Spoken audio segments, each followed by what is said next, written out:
चलें जी, ये आपका स्पेसिफिक परफॉर्मेंस की आपको एक मतलब ये तस्वीर शो हो रही होगी। ये देखें, ये आपका स्पेसिफिक परफॉर्मेंस है। ठीक है, इसमें जो मोस्ट इम्पोर्टेंट सेक्शन है वो आपको शो हो रहे होंगे। ये जिनकी माइक ऑन है वो काइंडली माइक ऑफ कर दें। चलें, ये सेक्शन है आपका सेक्शन और 8-9 इम्पोर्टेंट सेक्शन है, और सेक्शन 10 भी इसका सेक्शन 10 नहीं है इम्पोर्टेंट। 11, 12 और 21, 12 एंड 21 इम्पोर्टेंट है। 23 इम्पोर्टेंट है, और इसके अलावा 31 है, 35 है, 39 है, और 42 एंड 53 से 57 तक ये मोस्ट इम्पोर्टेंट है। ये बार बार रिपीट कर रहे हैं।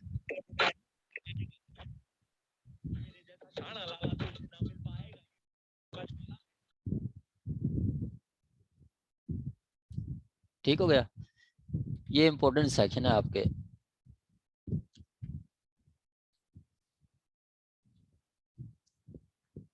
8-9 और उसके अलावा 12, 21, 23 और आपका 31, 35, 39। राजेश साहब अपना माइक ऑफ कर दें।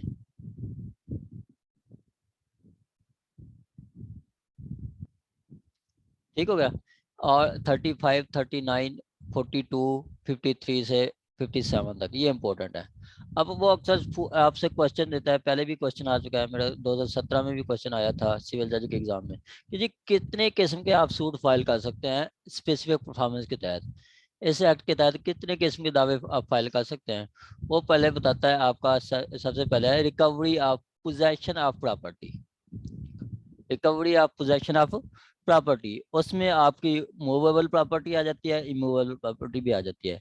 इमूवेबल प्रॉपर्टी के लिए सेक्शन 8 एंड 9 है, और मूवेबल प्रॉपर्टी के लिए सेक्शन 10 एंड 11 है। ठीक हो गया, तो पहला दावा कौन सा होगा, suit for recovery of possession. ठीक है, वो आपका 8 से 11 तक है। दूसरा जो हम सूट फाइल करते हैं वो है स्पेसिफिक परफॉर्मेंस का तमील मुआदा मुख्तिस। ठीक है, सूट फॉर स्पेसिफिक परफॉर्मेंस, वो आपका सेक्शन 12 से 30 तक है। ये 20 नहीं है, 30 है। आगे आपका थर्ड के rectification of instrument. Rectification of instrument क्या होता है कि जी कोई आपके डॉक्यूमेंट में मिस्टेक हो गई है तो उसको आप रेक्टिफाई करवाते हैं, करेक्शन करवाते हैं। वो म्यूचुअल मिस्टेक से होती है या फ्रॉड से, तो उसको आप करेक्ट करवा सकते हैं। सपोज के फरहद साहब ने अपनी एक कार सेल की है शुएब साहब को 20 लाख की, और 20 लाख की लिखी तो उस कंट्रैक्ट में 2 लाख लिखा गया है, या कंट्रैक्ट में 2 करोड़ लिखा गया है, तो उसको आप करेक्ट कर सकते हैं। ठीक है, उसको आप करेक्ट करवा सकते हैं कोड के थ्रू। ये क्या है, रेक्टिफिकेशन ऑफ इंस्ट्रूमेंट। आ गया जी rescission of contract. Rescission of contract 35 से 38 है। वो क्या कहता है, कहता है अगर आपका कंट्रैक्ट वाइडेबल है, ठीक है, वाइडेबल कंट्रैक्ट है, या उसमें कंट्रैक्ट आपका वाइड है, वाइडेबल है, तो उस कंट्रैक्ट को आप रिसीजन करवा सकते हैं, मतलब कंट्रैक्ट के मनसूखी करवा सकते हैं, खत्म करवा सकते हैं। ठीक है, वो 35 से 38 तक है। जैसे आपने एक पर्सन को फोर्सिबली मतलब विदाउट फ्री कंसेंट एक पर्सन से कंटेक्ट किया है, ठीक है, तो वो उस पर्सन के पास राइट होगा कि वो 35 के तहत सेक्शन 30 के तहत अपना कंट्रैक्ट को रिसाइन करवा ले। आगे क्या कहता है जी, cancellation of document. Document cancellation भी हो सकते हैं। आप एक डॉक्यूमेंट को कैंसिल, एक डॉक्यूमेंट जो कि आपको इंजरी करता है, आपको अगेंस्ट है डॉक्यूमेंट, तो उस डॉक्यूमेंट को आप कैंसिल करवा सकते हैं। वो बेहतरीन एग्जांपल है, जैसे बाप जो है अपने बेटों के नाम प्रॉपर्टी करा देते हैं, अपनी लाइफ में हिबा करके अपने बेटों के नाम पे इंतकाल करवा देते हैं, तो बाद में बाप की डेथ के बाद वही उनकी जो सिस्टर्स होती हैं, मतलब बाप की बेटियां और भाइयों की सिस्टर्स, वो आकर सूट फॉर कैंसिलेशन करती हैं, suit for cancellation of document. उसमें बताते हैं कि जी ये फलां जो इंतकाल हुआ है, फलां जो म्यूटेशन हुई है, ये अगेंस्ट दी लॉ है, हमारा इसमें शेयर बनता था, हमें शेयर नहीं देगा, तो वो शेयर हमें दिलाया जाए, वो शेयर में दिलाया जाए। तो कोर्ट उसकी कैंसिलेशन करवा सकती है। वो देखती है कि जी वाकई सिस्टर्स का राइट बनता था, उनको राइट उनके राइट से महरूम किया गया है, तो ये जो इंतकाल है इसकी कोई वैल्यू नहीं है, तो कोर्ट उस इंतकाल को कैंसिल कर देती है। ठीक हो गया। आगे आपका है 7वां, रिसीवर पॉइंट करवा सकते हैं किसी प्रॉपर्टी के लिए। रिसीवर जैसे 3 भाई हैं, 3 भाइयों की मुश्तरका प्रॉपर्टी है, एक भाई के कब्जे में है और वो एक प्रॉपर्टी से किराया भी आ रहा है, 1 लाख रुपए किराया आ रहा है। दूसरे भाई कहते हैं कि जी ये तो नाइंसाफी है, वो कहते हैं कोर्ट से, एक तो अपना सूट पर पार्टीशन करती हैं और दूसरा कहते हैं कोर्ट को कि जी इस पे रिसीवर पॉइंट करें, जो किराया आ रहा है रिसीवर ले और उसके बाद वो प्रॉपर्टी मैनेज करे, बाद में जो फैसला होगा उसके अकॉर्डिंग होगा। उसके बाद आपका इंजंक्शन है। इंजंक्शन आपका ये प्रिवेंटिव रिलीफ है, वो आपका पार्टीज को प्रिवेंट करके कि जी आपने ये काम नहीं करना। सपोज के एक पार्टी दूसरी पार्टी के पोजेशन में इंटरफेरेंस कर रही है तो कोर्ट डायरेक्शन देती है कि respondent are directed not to interfere with the peaceful possession of plaintiff. ठीक है, या एक पर्सन की जायदाद है, दूसरा पर्सन उस पर कंस्ट्रक्शन करना चाहता है तो वो पर्सन चला जाता है, स्टे ले लेता है, मैंडेटरी इंजेक्शन देते हैं कि जी not to construct the property on the property of plaintiff या पिटिशनर। ये आपका बेसिक है स्पेसिफिक रिलीफ एक्ट। ठीक है, बेसिक स्पेसिफिक रिलीफ एक्ट यही है। ठीक है, बेसिक स्पेसिफिक रिलीफ एक्ट यही है। अब हम इसको डिटेल से पढ़ेंगे। यहाँ तक अगर किसी का कोई क्वेश्चन हो, कोई कंफ्यूजन हो तो आप पूछ सकते हैं, वरना हम अब इसको डिटेल। सर इसमें आपने जो है ना टोटल 7 बताए, पर आप बोल रहे 8 हैं, इसमें शायद कोई आपने मिस कर दिया है। मैडम ये 7 है, ये देखें।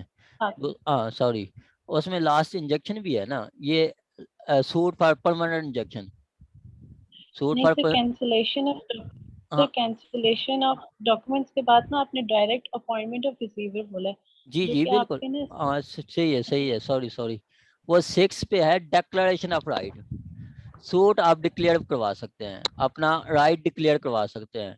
जैसे आप चले जाते हैं नादरा के पास, जाते हैं कि नादरा वाले आपका शनाख्ती कार्ड बनाते हैं और डेट लिख देते हैं 1995, जबकि आपकी डेट है 2000 की या 1990 की, तो आप उस डेट को करेक्ट करवा सकते हैं, वो डिक्लेरेशन का सूट है। या लीगल है, आप डिक्लेयर करवाते हैं, एक पर्सन की डेथ हो जाती है तो आप जा कहते हैं कि जी फलां पर्सन की डेथ हो गई है, तो उनके लीगल हेयर्स हम हैं, हमें डिक्लेयर किया जाए कि जी हम लीगल हेयर हैं, तो डिक्लेरेशन के इस तरह के सूट फाइल कर सकते हैं। या आप कहते हैं कि जी ये डॉक्यूमेंट जो बना है ये डॉक्यूमेंट नल एंड वाइड है, तो इसको डिक्लेयर किया जाए कि ये डॉक्यूमेंट नल एंड वाइड है। डिक्लेरेशन है, 5वां डिक्लेरेशन है, 7वां अपॉइंटमेंट रिसीवर है और 8वां इंजंक्शन है। ठीक है मैडम।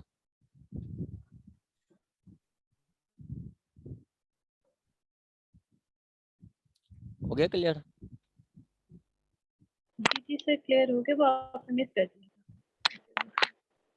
वो मैं फिर बता देता हूँ। पहला आपका पोजेशन का है, दूसरा आपका स्पेसिफिक परफॉर्मेंस का है, तीसरा आपका रेक्टिफिकेशन इंस्ट्रूमेंट है, चौथा रिसीजन ऑफ कॉन्ट्रैक्ट है, 5वां कैंसिलेशन ऑफ डॉक्यूमेंट है, छठा आपका डिक्लेरेशन ऑफ एनी राइट और टाइटल है, 7वां अपॉइंटमेंट ऑफ रिसीवर है, 8वां इंजंक्शन है।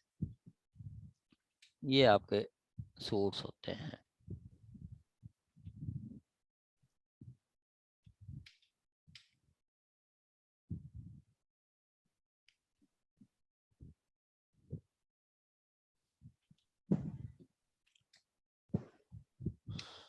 चलें जी। सर एक चीज मैंने पूछनी थी, आपने तो 8 बताए हैं ना, लेकिन ये जो एक्ट है इसमें इसके 9 लिखे हुए हैं, जो as to preventive relief the act deals with the temporary and perpetual. अच्छा, इंजेक्शन इंजेक्शन को आपने 8 पे कर दिए हैं। एक सर एक ये ही यहाँ है पे 9 है, इंजंक्शन, एक एक ही है, सेम ही है। एक ही है, एक अच्छा ही ठीक है, है सर, इंजंक्शन एक ही ठीक है। है सर, ठीक है।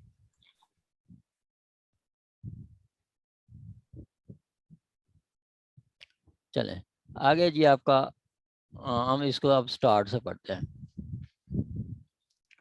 Specific relief act, specific relief act. अच्छा,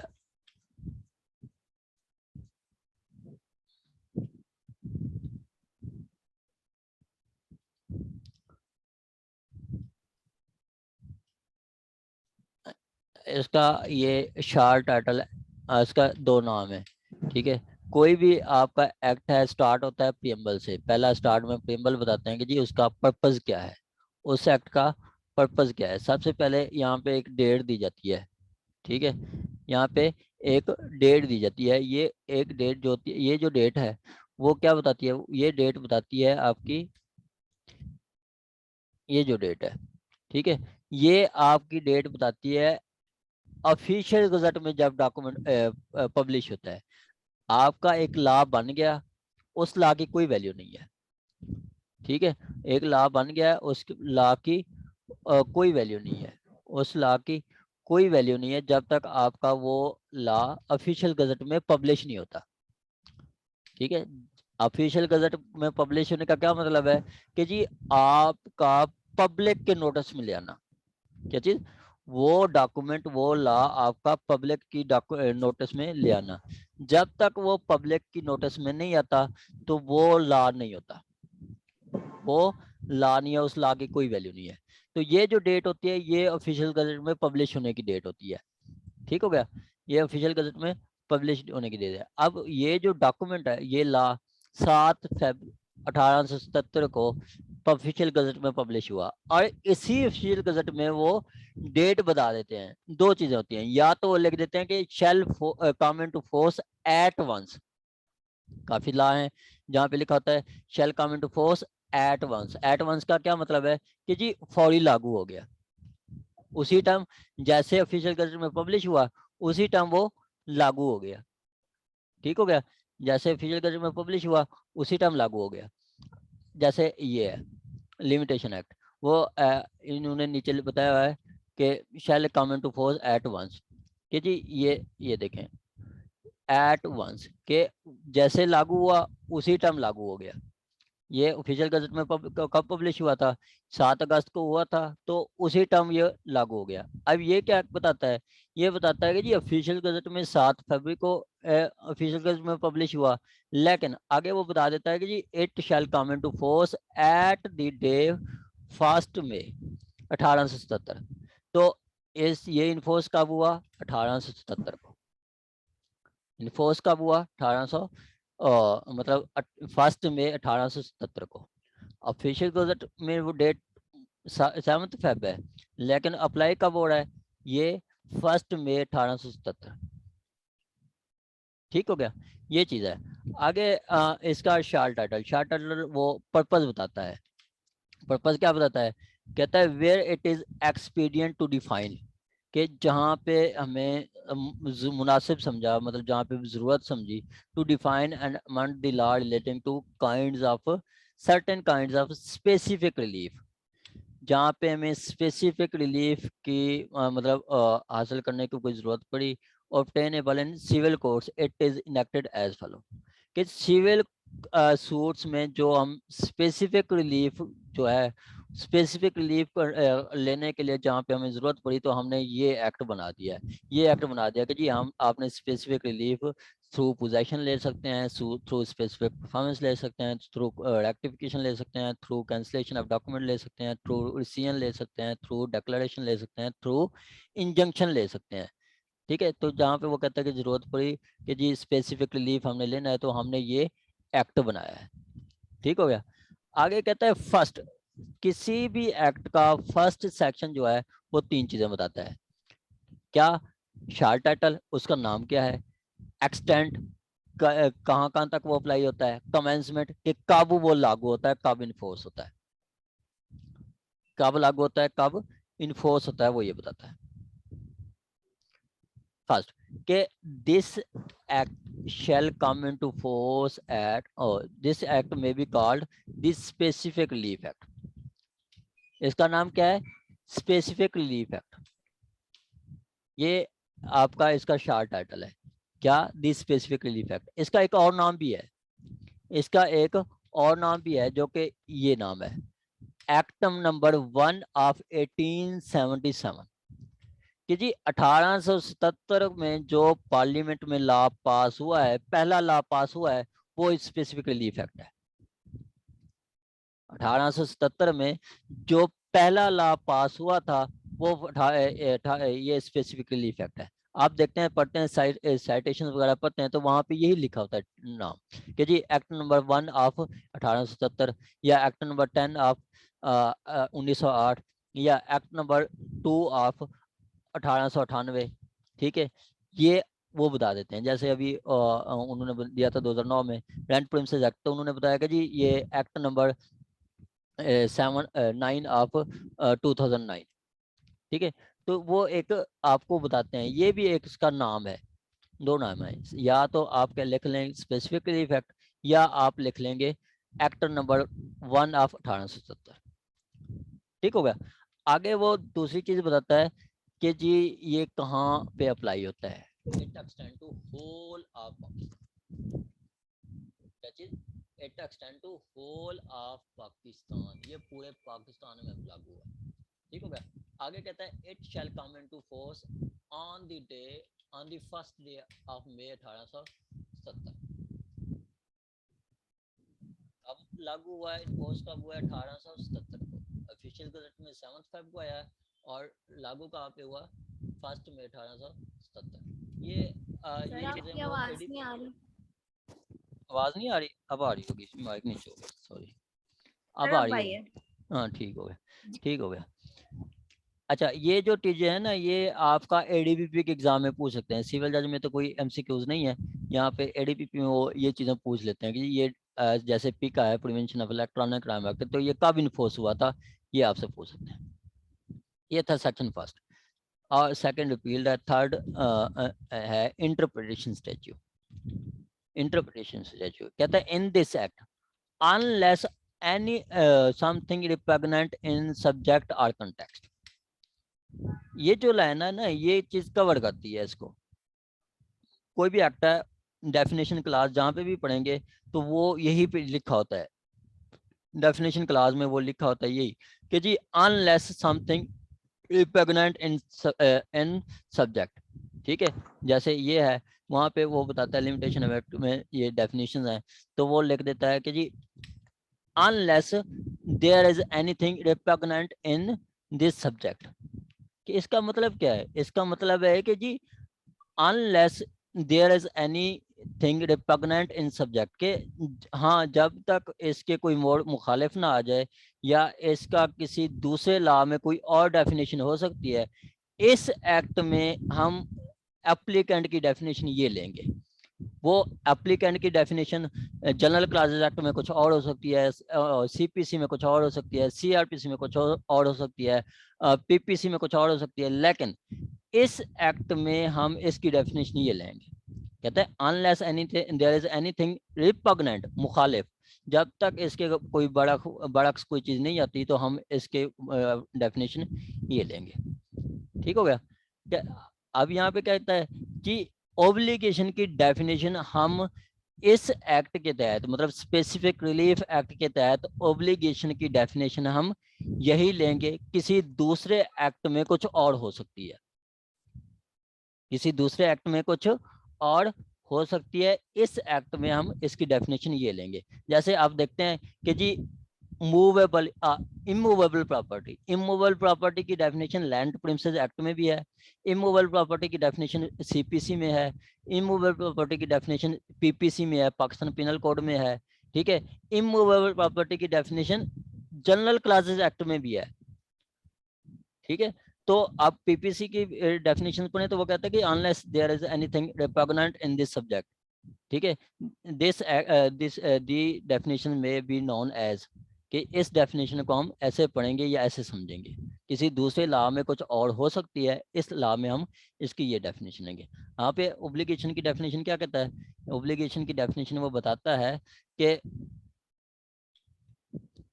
every duty enforceable by law, क्या चीज, every duty enforceable by law, कोई ड्यूटी जो कि जिसको लॉ इन्फोर्स करता है, वो उसको हम क्या कहते हैं, ओब्लिगेशन, उसको हम क्या कहते हैं, ओब्लिगेशन, ठीक हो गया। आगे आपका आ जाता है trust. Trust include every species of express employed constructive और फिड्यूशरी ओनरशिप।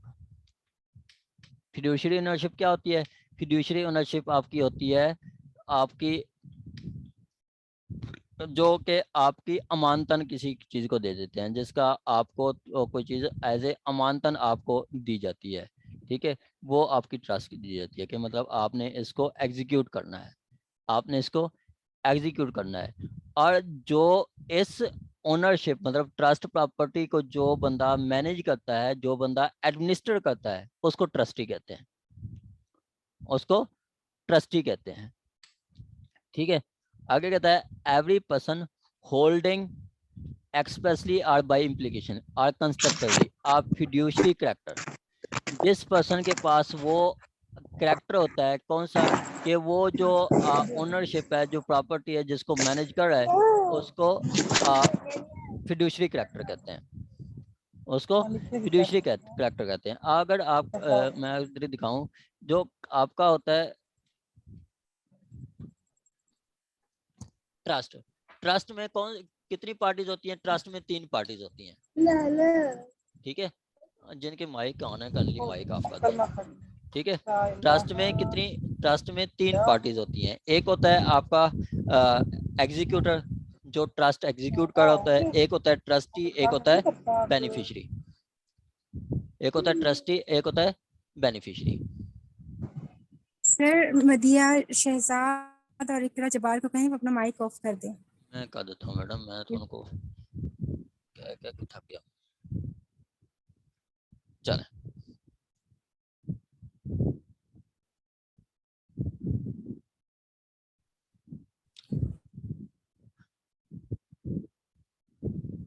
एक होता है ट्रस्ट, ठीक है, एक होता है trust executor, parties to trust, parties to trust.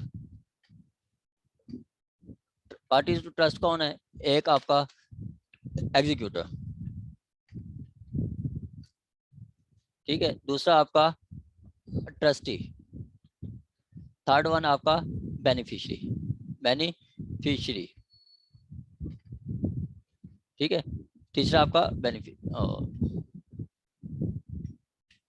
तीसरा आपका बेनिफिशियरी है। ठीक है, अब जो ट्रस्ट एग्जीक्यूट करता है, जो आपका ट्रस्ट बनाता है, उसको एग्जीक्यूटर कहते हैं। ठीक है, जैसे आपका इमरान खान है, ठीक है, वो आपका क्या होना है? वो एग्जीक्यूटर है। जैसे शौकत खानम ट्रस्ट है, इमरान खान ने ट्रस्ट एग्जीक्यूट किया है। ईदी ट्रस्ट है, दस्तार ईदी ने ट्रस्ट एग्जीक्यूट किया है। ट्रस्टी कौन है? जो ट्रस्ट प्रॉपर्टी को मैनेज कर रहे हैं, एडमिनिस्टर कर रहे हैं। जैसे शौकत खानम को जो आप इस वक्त मैनेज कर रहे हैं, वो ट्रस्टी हैं। ठीक है, बेनिफिशियरी कौन है? अगर कैंसर अस्पताल देखें तो वो आपका जो कैंसर है, कैंसर पेशेंट्स हैं, वो बेनिफिशियरी हैं शौकत खानम ट्रस्ट के। इसी तरह हम ईदी ट्रस्ट को देखें तो उसमें जो लावारिस, माजूर और जो गरीब बच्चे हैं, उनका वो बेनिफिशियरी है किसके? ईदी वेलफेयर ट्रस्ट के। ठीक हो गया, ईदी वेलफेयर ट्रस्ट के। ये आपकी डेफिनेशन है obligation, trust and sir executive आपने क्या बताया? एग्जीक्यूटर जो ट्रस्ट क्रिएट करता है, जिस तरह से अब्दुल सतारी थी सर। हाँ वो।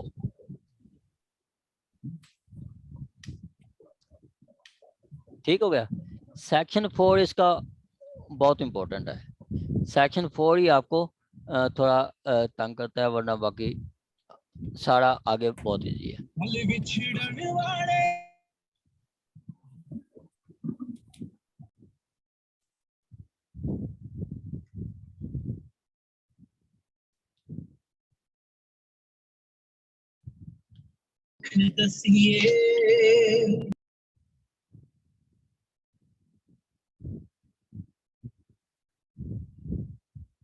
जिनकी माइक ऑन है वो काइंडली माइक ऑफ कर दें।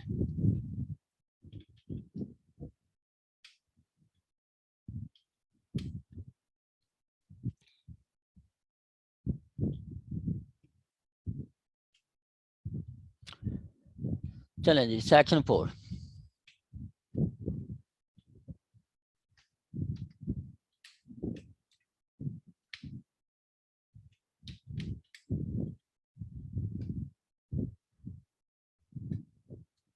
ठीक है, अब सेक्शन 4 क्या कहता है? सेक्शन 4 कहता है save a where there in otherwise expressly enacted.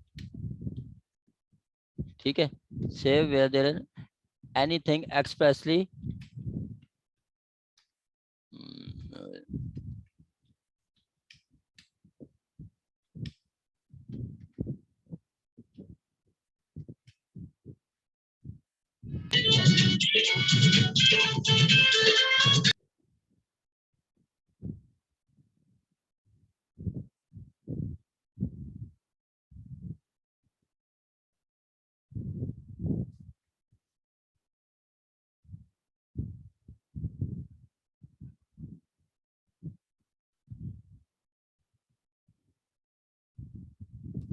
ठीक है। सेक्शन 4, सेक्शन 4 क्या कहता है? कहता है सेव, ये सेविंग क्लास है, ठीक है। कहता है क्या? कहता है से except where there where it is here and expressly provided enacted. कहता है कि मासवाय इसके किसी दूसरे लॉ में, अदरवाइज किसी मतलब किसी दूसरे लॉ में एक्सप्रेसली इनएक्टेड, अगर किसी इस एक्ट के अलावा किसी दूसरे लॉ में स्पेसिफिकली इनएक्ट किया गया है तो उसको हम छोड़ देंगे, ठीक है, वो अलहदा होगा, ठीक है। लेकिन इस एक्ट में nothing in this act shall be deemed, इस एक्ट में ये नहीं समझा जाएगा, इस एक्ट में ये नहीं समझा जाएगा। क्या? पहले कहता है to give any right, to give any right to relief in respect of any agreement which is not contract, which is not contract। अब इससे पहले सबसे पहले हमने देखना है कि जी आपका एग्रीमेंट क्या है और कंट्रैक्ट क्या है, ठीक है। एग्रीमेंट क्या है और कंट्रैक्ट क्या है, सबसे पहले आपने देखना है एग्रीमेंट क्या है और कंट्रैक्ट क्या है, फिर आपको ये लाइन समझ आएगी। एग्रीमेंट और कंट्रैक्ट, कोई बता सकता है कि एग्रीमेंट और कंट्रैक्ट में क्या फर्क है?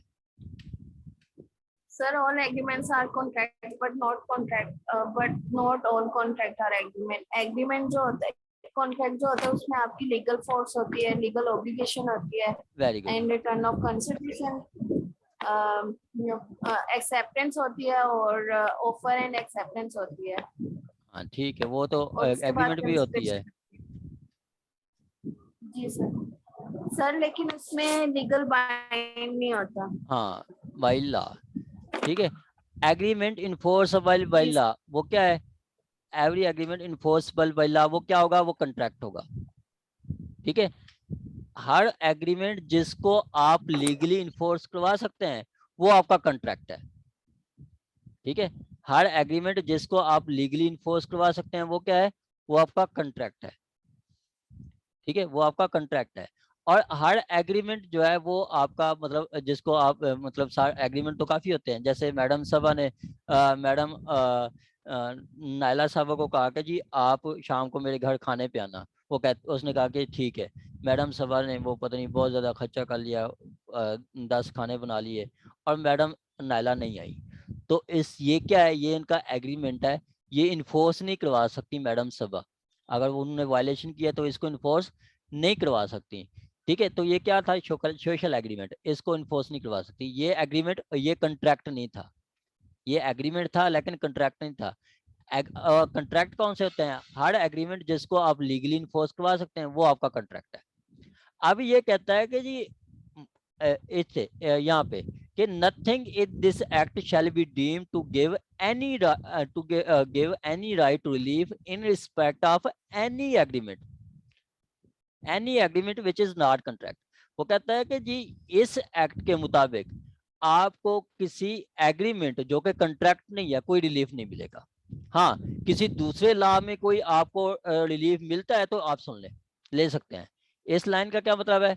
इस लाइन का मतलब ये है कि जी इस एक्ट के मुताबिक, मतलब SRA स्पेसिफिक रिलीफ एक्ट के मुताबिक आपको कंट्रैक्ट की तो कंट्रैक्ट में रिलीफ मिल सकता है, एग्रीमेंट में रिलीफ नहीं मिल सकता। अब ये जो लाइन है स्पेसिफिक, यहाँ पे वो बता रहा है कि जी आपको एग्रीमेंट कि कोई एग्रीमेंट, सिर्फ एग्रीमेंट जो कि कंट्रैक्ट नहीं है, एग्रीमेंट है, सिर्फ एग्रीमेंट है, कंट्रैक्ट नहीं है, उसमें आपको कोई रिलीफ नहीं मिलेगा इस एक्ट के मुताबिक, मतलब स्पेसिफिक रिलीफ एक्ट के मुताबिक। हाँ, जो ये पहली लाइन है ये क्या कहती है? हाँ, एक्सेप्ट मार्क्सवाइज के there is any otherwise expressly connected. हाँ, किसी और लॉ में कोई और रेमेडी है तो आप उसको इन्फोर्स करवा सकते हैं। स्पेसिफिक रिलीफ एक्ट में आपको कंट्रैक्ट के अलावा कुछ नहीं मिलेगा। कंट्रैक्ट की परफॉर्मेंस, कंट्रैक्ट में आपको कोई रिलीफ मिल सकता है, एग्रीमेंट में रिलीफ नहीं मिल सकता। हाँ, किसी दूसरे लॉ में मौजूद है कुछ तो आप वो ले सकते हैं। अब ये जो लाइन है ये ए के साथ भी पढ़ी जाएगी, बी के साथ भी पढ़ी जाएगी, सी के साथ भी पढ़ी जाएगी। अब ये लाइन क्या कहती है? कहता है कि nothing in this act shall be deem, मतलब इस एक्ट में ये नहीं समझा जाएगा कि क्या to deprive any person from any right to relief, किसी पर्सन को किसी रिलीफ से नहीं मतलब डिप्राइव नहीं किया जाएगा other than the specific performance which he may have under any contract, under any contract। कहता है कि जी इस एक्ट के तहत अगर आपको कोई रिलीफ नहीं मिलता तो इसका मतलब ये नहीं होगा कि जी अगर आपको कोई दूसरे लॉ से कोई रिलीफ मिलता है, स्पेसिफिक परफॉर्मेंस के अलावा किसी दूसरे लॉ से कोई उस कंट्रैक्ट के तहत कोई रिलीफ मिलता है तो आपको डिप्राइव नहीं किया जाएगा, आपको डिप्राइव नहीं किया जाएगा। जैसे आप स्पेसिफिक परफॉर्मेंस का दावा किया वो आपको खारिज हो गया, तो अगर आपको कोई दूसरा लॉ उस कंट्रैक्ट पे कोई रेमेडी देता है तो ये स्पेसिफिक रिलीफ आपको उस लॉ से नहीं रोकता, वो आप वो रिलीफ उस लॉ के तहत ले सकते हैं, उस लॉ के तहत रिलीफ ले सकते हैं। ठीक हो गया, ये कह गया है। सपोज कि आपने दूसरा के आपने एग्रीमेंट टू सेल किया, मैडम सबा ने एग्रीमेंट टू सेल किया मैडम नायला के साथ, ठीक है, या मैडम नईमा सबा के साथ एग्रीमेंट टू सेल किया। इनका वो सूट मतलब सूट जो है इनका डिसमिस हो जाता है, ठीक है, कोर्ट इनको स्पेसिफिक परफॉर्मेंस नहीं करवाती, रिलीफ नहीं देती, ठीक है। तो ये अगर कोई लॉ इस वक्त मौजूद है कि जी ये आर्बिट्रेशन के पास जा सकते हैं, वहाँ पे एप्लीकेशन दे के अपने पैसे ले सकते हैं, या सिटीजन पोर्टल या कोई दूसरा एक्ट है, ठीक है, वेजेस का कोई एक्ट है, उसमें जाकर वो उनसे मतलब अपनी जो पेमेंट दी हुई थी उसी परफॉर्मेंस के लिए वो वापस लेने के लिए किसी दूसरे फोरम पे जा सकते हैं। तो ये आपका स्पेसिफिक रिलीफ एक्ट उससे आपको डिप्राइव नहीं करता, उस राइट से महरूम नहीं करता जो कोई उस कंट्रैक्ट पे कोई दूसरा लॉ देता है। तो ठीक हो गया। थर्ड वन क्या कहता है? थर्ड वन कहता है कि